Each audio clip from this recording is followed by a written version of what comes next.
Hi guys, this is Kimmy Yanks and welcome to my YouTube channel. Well, it's been quite a long time since I said hello to my viewers. So here I am and thank you so much for all the comments that have come over the silent period and all the questions that have been floated over to me in the past few months. So thank you so much for all that. Well, today I'm actually going to be looking at a very interesting preview because this weekend we are going to kickstart the 2023 F1 season, and as so many of us F1 fans know, the season opener is going to be in Bahrain. So I decided to do somewhat of 2023 F1 season preview on my YouTube channel, where I kind of talk about what's new in the new season and how the teams and the drivers are lining up, what are the prospects for each team going into 2023, and what can we expect from the season as a whole, and will we actually see a new champion being crowned at the end of the year. So this is actually going to be the season preview to the F1 2023 season. This is going to be a preview to the season. So yes, welcome, and this is going to be a humble attempt by me. Well, of course, as you guys can see, it's a very unconventional setting, not from the comfort of my home, because I've been neck deep with work. So I just tried to make some time to take some time out, and without further much to say, let's delve right into what the new season has to offer its fans as well as the drivers and the teams in terms of challenges as well as thrills. So first up, let's talk about the 2023 calendar itself. The initial plan was to host 24 races across different countries, but due to China still reeling from the effects of COVID-19, the pandemic, the Chinese Grand Prix has been cancelled. So we are down to 23 races again.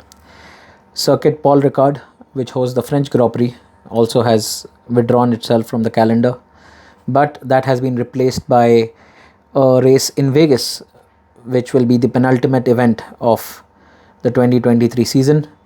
Well, with Liberty Media using Netflix and Drive to Survive, in overdrive practically, to expand its reach and popularity, it's not a surprise to see them add a third track on the calendar from North America, especially in the United States, because that is definitely a very lucrative market for the people who are handling the well-being of the sport. Well, that being said, Lusail makes a return. So the Qatar Grand Prix makes a return after its first race that was hosted in 2021. Well, last year in 22, we are all aware, we had the FIFA World Cup. So Qatar had its commitments towards the World Cup itself, and Qatar makes a return to the calendar full time. Also, this could be the last year that we see Circuit de Spa-Francorchamps host a Grand Prix. That's the Belgian Grand Prix. I am still hoping that the organizers there are able to do something that will ensure that this classic track remains on the calendar for many more years to come. So we're down to 23 races, and thankfully the FOM have decided to double the number of sprint race weekends. So we actually have 6 races where we're going to be having sprint race weekends. The first race would actually be in Baku, followed by Austria, Belgium, Qatar, United States, that's COTA, Circuit of the Americas, way down in Austin, and then of course the race in Sao Paulo. So you actually have 6 sprint race weekends, which will definitely add to the thrill of an F1 weekend. Interestingly, there has been another change on the tire allocation side. So Pirelli has been working closely with Formula 1 to explore this option. So normally you have 13 dry sets of tires over a weekend that Pirelli gives, and that's going to be cut down to 11 for 2 sporting events this year. We don't know which of those they will be, but there will be a rule at that sporting event where all teams have to mandatorily use the hard tire in Q1, the medium tire in Q2, and then the soft tire in Q3. So normally we all know that teams have a free choice of tire in qualifying, but this will be a mandate that will be done at specifically 2 racing events in 2023 the venues are not yet known, but yeah, that's going to be a very interesting prospect to see, considering the fact that 2024 onwards we are also going to be having a complete ban on tire blankets. On the technical side, well, we all know some of the teams, specifically Mercedes, were suffering from porpoising issues in 2022. And to address those concerns, as well as to ensure that any physical discomfort should be alleviated for the F1 drivers, the FIA have done a little bit of changes, and as per the 2023 regulations, the floor edges need to be raised by 15 mm, as well as the throat of the diffuser has to be raised by 10 mm. This is to ensure that, porpoising I don't know why I keep getting that term wrong, comes down to a bare minimum. And yes, that's going to be an interesting thing to see. Also, we've had a truncated preseason test, which was only over 3 days in Bahrain, just a week before the opening Grand Prix, which was quite a surprise, because personally I've been a very big fan of preseason testing in Catalonia, because Catalonia is a circuit that has a bit of everything. And if you have flaws in your car, those get amplified. If you got certain strengths in your contender, those get amplified too. So Catalonia is truly an indicator of what a team's performance would be over the season. So with Catalonia out from the preseason test, it's been quite an intriguing situation for experts and pundits and fans alike to really ascertain what the pecking order would be going into the opening round of the Formula 1 season. So that's been the change that they've brought about. Also, there has been another change that I need to be talking of. That's, well, we all know what happened to Zhou Guan Yu in Silverstone. There's been a change in the roll hoop design to ensure that there is a better safety standard that runs across the board for all the teams. Mirror sizes have increased. That will also obviously help in improving visibility and peripheral vision for the drivers itself. With the sporting regulations out of the way, let's see how the teams stack up and what their prospects are for the 2023 season. First up, let's start with the defending world champions, Oracle Red Bull Racing F1 team. Max Verstappen and Sergio Perez renew their partnership for the season, and Daniel Ricciardo, who got released by McLaren at the end of 2022, makes his way back to the old team as the reserve driver. Well, we all know what happened with Red Bull in 2022 when it got discovered that they had breached the cost cap in 21. Well, after all the heat that the FIA had to face over this cost cap breach, Red Bull got a slap on its wrist, as well as reduction in its wind tunnel testing time, as well as its R&D time for the 2023 season. Well, most of us as fans and many pundits believe that this would definitely hamper their progress as well as their challenge for 23. But from what it looks like, it has hardly put a dent in their plans, and they still seem to be the best team from what we have seen so far at the preseason tests. Of course, a lot could change come the opening round itself, like how we saw in 2022. Red Bull were really slow off the blocks, but then over the course of the season they actually started to get into their own and perform at a level that nobody else could actually match them at. That being said, Red Bull still remain title favorites according to me, because of all that they have done in the new era of the turbo, in the new chapter of the turbo era. Max Verstappen still remains the favorite for me to lift the title, with Sergio Perez playing the perfect wingman role. Of course, we all know what had happened between the duo in Brazil, for reasons best known to Max and the team. But I'm hoping that everything has now been sorted out and things would be a lot smoother for Red Bull coming into 2023. Well, as for the team itself, they have been the undisputed kings in 2022, winning a record 15 races with Max Verstappen, and of course Sergio Perez putting in race victories whenever he needed to as well. So Red Bull remain the title favorites for me for both the drivers as well as the constructors championship. Talking about the Scuderia Ferrari F1 team, the most decorated team on the grid and the team that has been part of the sport since its inception. Well, they had quite a roller coaster 2022. They started off on the right note and seemingly looked like the team to beat when Red Bull was having a lot of teething problems.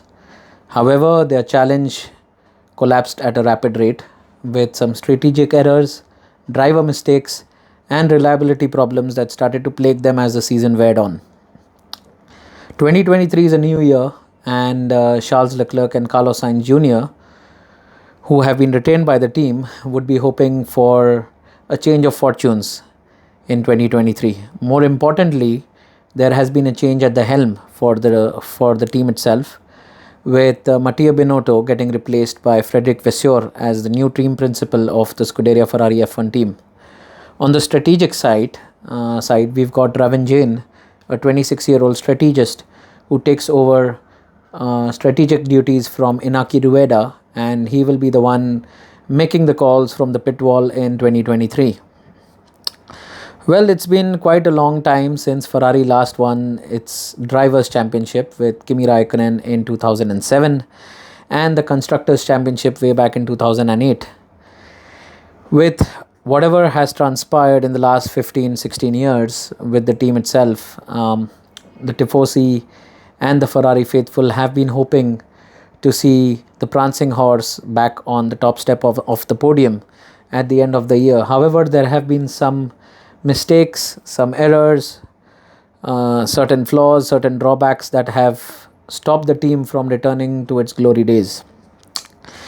What is going to happen in 2023? Well, it's going to be an interesting sight to behold because Mr. Frederic Vasseur is a very capable team principal, as we have seen during his time at Alfa Romeo, with the way he has brought in a lot of talent in working closely with Mr. Peter Sauber. And we also know how good a working relationship he had with Charles Leclerc when the Monegasque was at Alfa Romeo up until the end of 2018. Well, with the car itself, the SF23, there have been some understeer issues reported by both the drivers, with Charles struggling far more than Carlos was at the pre-season test. And we are aware, or statistically, we did see that Charles outperformed Carlos in 22. So Ferrari would be hoping to ensure that they find the perfect balance, or at least a middle ground where their understeer issues can be handled fairly well by Charles come Bahrain. On the reliability side, well, Ferrari seems to be seemingly okay, but only time will tell how much of a strain they will be putting on their resources in their challenge to Red Bull.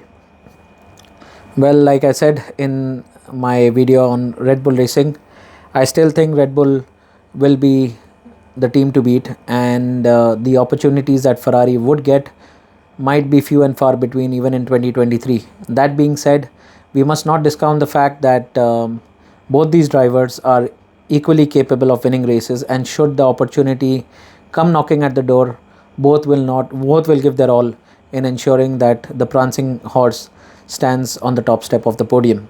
So all the best to Charles and Carlos for 2023, and I'm hoping that when Red Bull does slip up, or when the opportunity does come, Ferrari make the right strategic calls and are able to bring a more formidable force to the 2023 grid.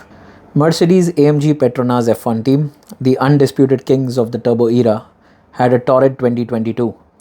We all know that we had this technical regulations overhaul, which actually left them on the wrong side of the balance and the porpoising issues, and 2022 saw Mercedes struggling throughout the year with getting their balance right, as well as addressing the bouncing that they had on the straights.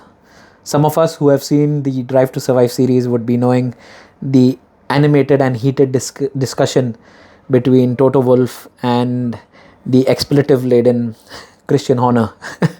But anyways, hopefully from the looks of 2023, the car seems to be a lot more settled, and there are no porpoising issues that were seen, at least in Bahrain.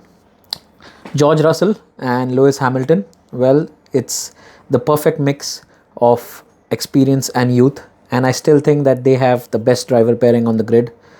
With Lewis Hamilton, we all know he is the most successful driver on the F1 grid. Of course, loyalties are divided whether he still is the greatest of all time or not, but nobody can snatch the fact, nobody can take away the fact that he has been absolutely flawless once Mercedes, took the reins of dominance from Red Bull at the start of 2014.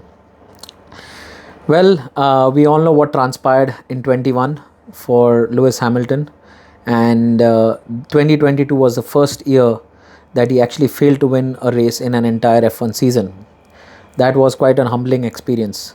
As for George Russell, well, he finally won a race for the first time in Interlagos at the Brazilian Grand Prix, actually taking in a lot of pressure and comfortably winning from Hamilton, considering the fact that Hamilton was almost, I think, in DRS range for the last 3-4 laps, if my memory serves me right. Well, with Russell and Hamilton at the helm, rather in the racing seats, and Toto Wolff at the helm, there is a lot of talent that Mercedes still possess, and there is no reason why they should not be right up there on the sharp end of the grid, trying to give Red Bull or Ferrari a run for their money. The one big loss that I still feel that Mercedes has gone through in this team principal merry-go-round that we have been seeing over the winter, which was quite bizarre because there were so many teams that chopped and changed their team principals over the winter, was the loss of James Vowles, who has made his way to Williams Racing now. And also the other thing was that Mercedes themselves have not been able to find the same kind of rhythm that Aston Martin was showcasing in Bahrain. So there are a couple of chinks in the armor, if I can say, that Mercedes might be looking at going into Bahrain. However, one big positive that they had in 2022 was the amazing reliability that the team showcased, only having one mechanical failure in the season finale in Abu Dhabi with Lewis Hamilton. Of course, in Bahrain, they did have this hydraulic failure for George Russell, but I still think that was just a one-off, and they actually have a very good base to build from for 2023 and will be a force to reckon with this season. Also, Mercedes has hired the services of Mick Schumacher, a fellow German, and he will be the reserve driver for 2023. Well, Mick parted ways with the Ferrari driver program and also with Haas F1 at the end of 2022, and Mercedes has taken him under their wings. Let's see what the German is able to do whenever he does get the opportunity to showcase his talent in one of the strongest cars on the grid. Also, Mick Schumacher has this privilege of driving for McLaren as well, based on the agreement that McLaren has with Mercedes. So yeah, he could be having the option of driving two different cars over the course of the 2023 season. The BWT Alpine F1 team, well, they've got an all French lineup, and it's interesting to see French drivers in a French team going for the title in 2023. Well, we've got Pierre Gasly, who comes in to replace Fernando Alonso, and he will be partnering Esteban Ocon for the season. Well, talking about Esteban Ocon and Pierre Gasly, they haven't really been on the best terms or so, as I've heard from the past, but this pairing now will be having the responsibility of helping Alpine come back up through the ranks, eventually end up probably on the sharp end of the grid more often than not. Well, talking about Alpine as a team itself, they had quite a struggle. It was quite a struggle for them to finish P4 in the Constructors' Championship. It was a very hard-fought battle with McLaren, and it was more down to their issues with reliability than outright pace. If most of you remember, Alpine had some brilliant straight-line speed for the majority of 2022, but it was reliability that really caused them dear more often than not. Fernando Alonso, who was their double world champion, was the recipient of many mechanical failures that denied him better finishes, and eventually Alpine was able to just make it over the line versus McLaren. As a constructor and the financial resources that Alpine possess, it is very, very difficult to not see them performing at a level that they should be performing, because with all the financial prowess that they have and the facilities that they have back in Enston, and the elaborate plan that we must not forget that Alpine has charted for itself, I think it's very important that they now find a place where they believe that, okay, this is, a satisfactory season for us. 2023, well, in terms of what we've seen so far in pre-season tests, as well as from the car itself, they seem to be still stuck in that mid pack, and it's going to be very interesting to see what kind of upgrades they bring over the first few rounds of the F1 season to aid their challenge for 2023. My money is going to be on Esteban Ocon to still be the better performing of the two drivers. Pierre Gasly, of course, it's his first year in Alpine and he will be trying to find his feet. And no disrespect to Pierre, but he's been an absolute beast in at Toro Rosso and AlphaTauri. Of course, when he did end up in Red Bull, it was quite a baptism by fire when he was pitted against Max Verstappen. But once he made it back into AlphaTauri, he was far more relaxed, better performing. Even won the race in Monza in 2020, which was quite a memorable one itself. Talking about the McLaren F1 team, we've got a new driver that joins their ranks. We've got the 2021 Formula 2 World Champion, that is Oscar Piastri, who will be partnering Lando Norris for the 2023 season. On the leadership side, we see Andrea Seidel say goodbye to McLaren, and he has been replaced by Andrea Stella, one of the oldest known faces in the Formula 1 paddock, who will now be becoming the team principal for McLaren F1 team, alongside Zak Brown, who still is the CEO for McLaren. Well, McLaren has had quite a tough time in the turbo era, and they have been stuck in that midfield battle. And considering the kind of history this team has, it's quite disappointing to see McLaren where they are at right now.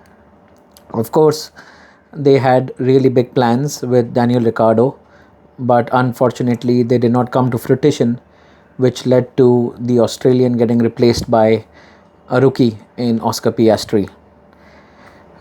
As for Lando Norris, well, he has been a part of the McLaren program for quite some time now, and he too would be hoping for better days.